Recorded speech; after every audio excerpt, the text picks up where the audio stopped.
Hey, good morning, guys. As you guys could tell, over the last year or 2 years, I became a big roller coaster enthusiast. And it's time for the annual video that I actually rank my roller coasters that I've ridden this year, or the roller coasters I've ridden in general. This year is going to be different than last year's, because last year I cared about more the Z-Man of the roller coaster, over the drills. Now I care more for drills than Z-Man, honestly. I really care more for the drills because I feel like the drills make the roller coaster more fun at this point in my life. So today we're just going to go over to you guys what is my top 10 roller coasters for this year. Coming in at number 10 for me is actually Tron Light Cycle Run at Disney's Magic Kingdom. There are only reasons why I'm ranking it so it's on number 10 compared to number 4, 5, 6 like it did last year. It's because the ride is actually short, but the ride has an amazing launch.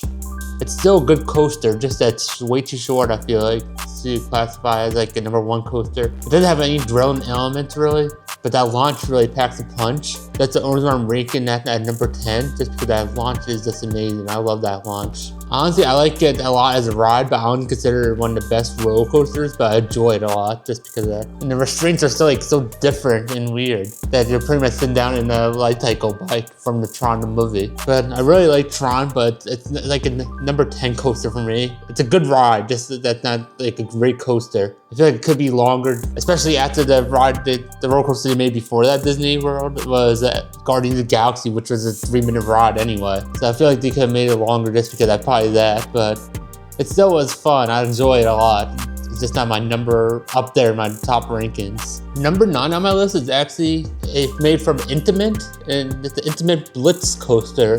It is Cheetah Hunt at Busch Gardens, Tampa. It has a good length to the ride. It's more like a family drill, but still very fun. I enjoy it a lot. They have a 1 inversion on there. It's just very fun. At the time it came out, it was actually one of the first multi-launch coasters in Florida, and it was one of the fastest in Florida also when it first came out. But it's very fun, Cheetah Hunt from Busch Gardens. It had 3 different launches. It's filled with cool elements. There's a water effect actually towards the end that looks like you're chasing a cheetah on water pretty much. This has a lot of cool effects. And with the water effects on the ride, because I rode it twice with no water effects, it's so much better with the water effects. I made it from last year. I don't even think that made my list because the water effects wasn't working when I went there for the first couple of times, honestly. So when the water effects are on, it's amazing, that ride. So number 8 on my list is actually a prototype coaster that's in SeaWorld Orlando.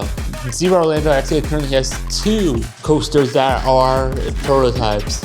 The one I'm talking about actually is Pipeline, the B&M Surf Coaster prototype, which is the newest version of their stand-up coaster. It's actually very comfy for being a stand-up coaster. The thing that makes this one more comfy is that the restraints are built different. The vehicle or the train itself, when you stand up on it, this thing interacts moving up and down to prevent awkward feelings. If you stand still, if you are a boy or a man, you feel it in that area. But this one you don't, just because this thing moves up and down to make it more comfortable. But it's just a fun coaster. It's a good layout. It's a little bit on the shorter side, but still, for being a prototype, you don't know how it's gonna go. So it's just a fun coaster in general to ride. I believe that and Mako are the 1-2 combo at SeaWorld, the best 1-2 combo at SeaWorld Orlando, honestly. But Pipeline is very fun, and the surfing is just fun in general, the surf theme that they have on it. Number 7 is actually a family coaster, but it's a family spinning coaster.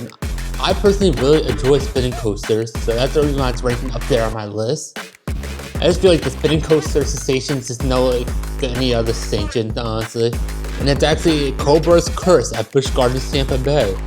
They have 3 sections on this ride. A section that is a normal roller coaster, the other section you do the track facing backwards, and the spinning section.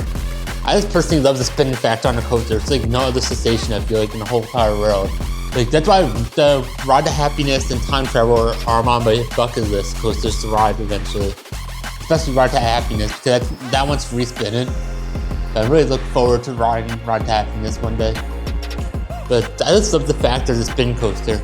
That's why my number 2 coaster is actually a spinning coaster, but the control spin now. And my number 6, I don't think made my list last year. Rode it. I don't know why it didn't make my list, because I actually personally enjoy it a lot. It's actually the B&M dive coaster that's in Busch Gardens, Tampa Bay, called SheiKra. If you guys don't know, the dive coaster is a roller coaster that takes you up Well, it could be anywhere between 130 to 225, I believe, feet tall. And then when you go down, you have like a holding block or a holding station that faces you towards the ground for a couple seconds, and then out of nowhere you just go down and diving down. It's just a very fun model. It feels very like satisfying to ride in general, honestly. That's why it's ranking up there at number 6. Like the one in Busch Gardens has 2 inversions, but some of them don't even have any inversions. I know the one that just opened up in Donny Park, Iron Menace, it doesn't even have like the whole like turnaround station like the one Sheikra has. But it's just a fun ride experience in general. Then I know Sheikra is amazing. I'm hoping to get on Griffin and Valraven next year, so I could have other dive coasters to compare it to. Everyone says Valraven's better, so we'll find out then. Number 5 is actually an inverted coaster made by B&M, one of my favorite manufacturers. Them and Intamin are like my 2 favorite manufacturers, by the way, if you guys didn't know. And it's actually Montu at Busch Gardens, Tampa. It's a suspended roller coaster. It's like 7 inversions. I just loved how this roller coaster feels in general, especially when you're sitting in the back left. Back row in the left, the wing seat. It's just a whole different ride experience. I tested it out last time and it was just like, with the way the ride vehicle or the train moves, it just feels so fantastic on that seat. It's a really fun coaster. I feel like if they didn't have Velocicoaster, Iron Gwazi, Guardians Galaxy, and Mako, that could possibly be my number 1, but it's just a fun roller coaster to ride. The 7 versions just feel fantastic. With your feet dangling, you get like that leg fixation on the roller coaster that feels amazing in general. I personally really just enjoy that coaster in general. It's definitely that's the only B&M suspended coaster or inverted coaster I've rode. So, but I will be riding other B&M suspended coasters next year. So we'll see if it compares to that. Number 4 is actually the one that kind of got me back into being a coaster enthusiast. Because I was a coaster enthusiast when I lived in New York. And I went to Six Flags Great Adventure, and I went to a place called Ride Playland, which actually has a couple of landmarks in Ride Playland I just found out recently. But this one got me back into being a coaster enthusiast. It's my first big coaster I went on since I moved back down here to Florida. It's actually Mako at SeaWorld Orlando. It's a B&M hyper coaster. Everyone claims this is the best hyper coaster in the world. It's a fantastic start and it's a decent second half. But it's just a fantastic ride. The first half being phenomenal makes up for the second half lacking, honestly. It's like tons of airtime. I just personally love this thing. It makes me feel like I'm getting ejected out of my seat, honestly. I just have such a passion for this coaster specifically, just because that's the one that really got me into roller coasters again, just because it felt like I was flying out of the seat. And it reminded me of kind of like in the Kingdom Come back at Six Flags in the Great Adventure when I went there. And I love those 2 rides from King Kong.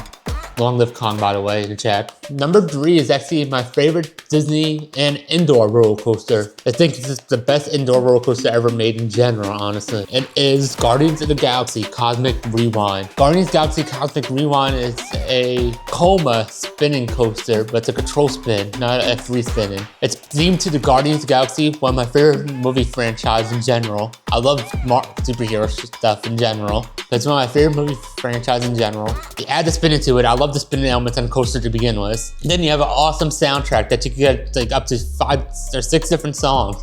You can hear Iran, Conga, One Way or Another, Everybody Wants to Rule the World, and there's like 2 other songs, I forgot. September. You can get 5 different songs on there. And it just feels fantastic. No matter what ride you get, it's pretty much a different ride to base if you get different songs. It's just a fantastic coaster in general, I feel like that. My number 2 will surprise you guys, and I'll jump into that in a second. This is probably gonna be a big shocker for those of you that watched my video last year. This was actually number 4 on my list last year. This jumped up a couple spots, and I'm personally was surprised, but this is due to me getting good night rides on it. That's the only reason I was able to do this, I feel like. Number 2 is Velocicoaster at the Universal's Islands of Adventure. I personally just love this thing now. I've grown to love Intamin coasters in general. At first I thought they were alright, but now I just love Intamin coasters in general. The Velocicoaster is just a fantastic layout. The first part is not that thrilling, but still like cool elements. It's after the second launch I just absolutely love. It's just fun going over that top hat, then you have all those like the 0G rolls in there, then you go on the 0G rolls like over the water. Just a fantastic second half, and the first half is good. So that just makes it like a great ride. I just love the Velocicoaster. It's just up there in my top. That's why it's up there in my top, just because the launch is fantastic. The second launch more specifically is just even more fantastic than the first launch. I just love Velocicoaster in general. It's funny how my number 3 and 2 are pretty much Chris Pratt rides, because Chris Pratt was Owen inside Jurassic Park, and first pad is Star-Lord in Guardians of the Galaxy. My number one actually has not changed this year. It's still an RMC masterpiece. It's the only RMC I've been on, so I'm just calling it RMC masterpiece because how much I love it. It's Iron. The only bad thing I could say about Iron Gwazi is that it should be in a different theme park. I feel like that the park does not deserve Iron. I'm glad they have it because I'm closer to that park. I'm like driving distance away from that park.